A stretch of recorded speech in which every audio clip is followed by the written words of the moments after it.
नमो नमः। नमः संस्कृताय भगवत्यै नमः। या देवी सर्वभूतेषु मातृरूपेण संस्थितः नमस्तस्यै नमस्तस्यै नमस्तस्यै नमो नमः। हम लोगों ने पूर्व की कक्षा में 3 श्लोकों का अध्ययन किया, जिसमें प्रथम श्लोक में महाकवि कालिदास जी ने माँ पार्वती तथा परमेश्वर को नमस्कार किया है। वह पहला श्लोक इस प्रकार है। वागर्थाविव संपृक्तौ वागर्थ प्रतिपत्तये जगतः पितरौ वंदे पार्वती परमेश्वरौ।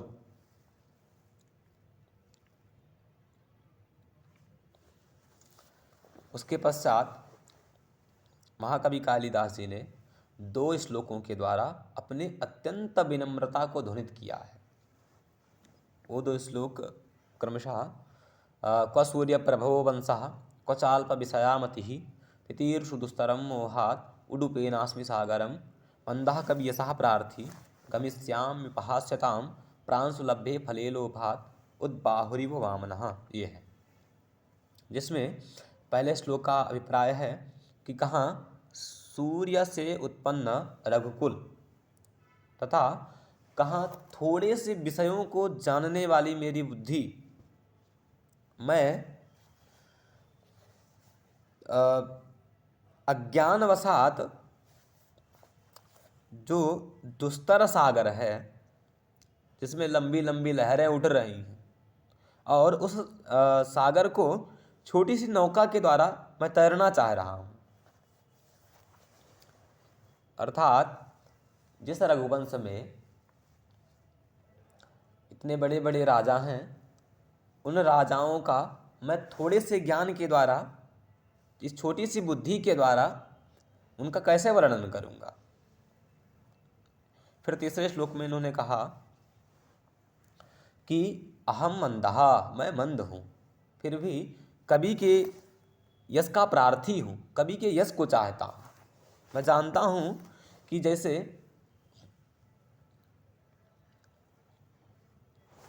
कोई फल हो जो किसी लंबे व्यक्ति के द्वारा प्राप्त किया जा सके, ऐसा जो फल होता है उसको यदि कोई बौना व्यक्ति प्राप्त करना चाहता है तो वह उपहास्य का पात्र बनता है।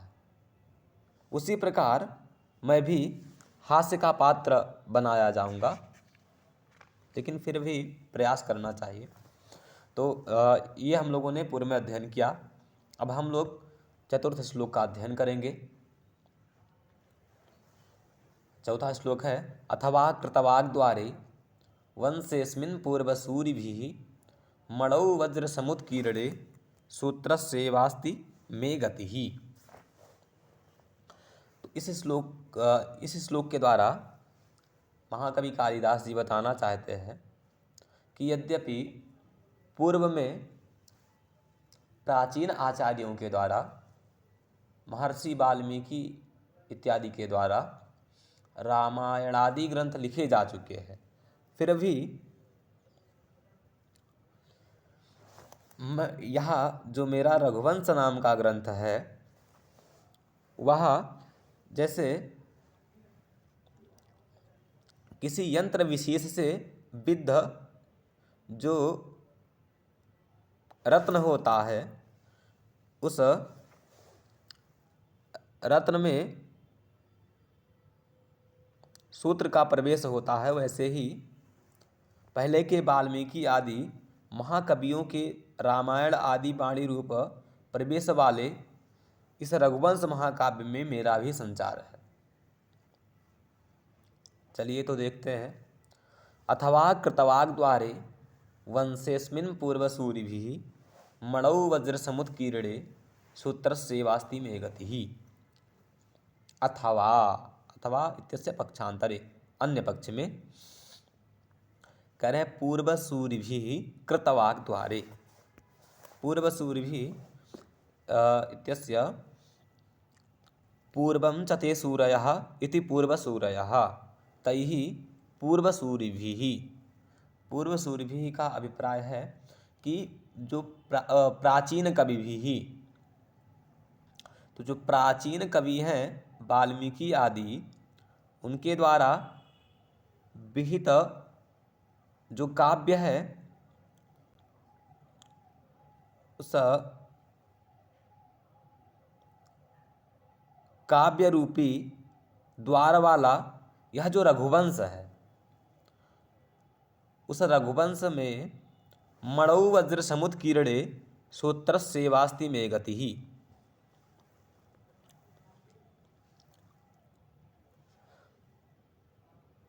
वज्र समुत्कीर्णे मणौ श्रोत्रस्य इव मे गतिः अस्ति। वज्रेण समुत्कीर्णः इति वज्र समुत्कीर्णः। अर्थात किसी यंत्र विशेष से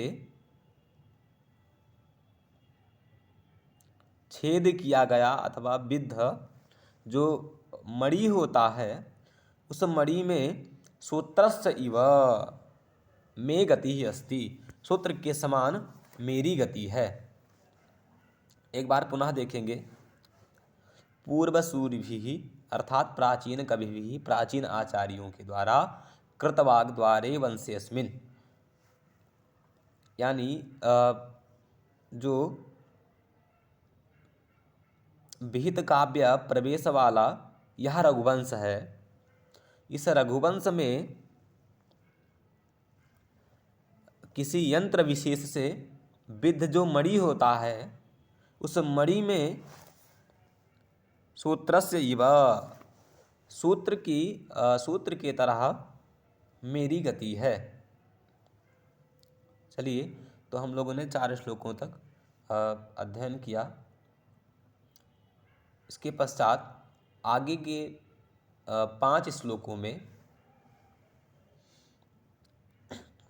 महाकवि कालिदास जी रघुवंश के राजाओं का वर्णन करेंगे। क्या उनकी विशेषता है उसके बारे में बताएंगे, तो जिसका अध्ययन हम लोग कल करेंगे। नमो नमः। नमः संस्कृताय भगवते नमः। पराम्बिकायै नमः।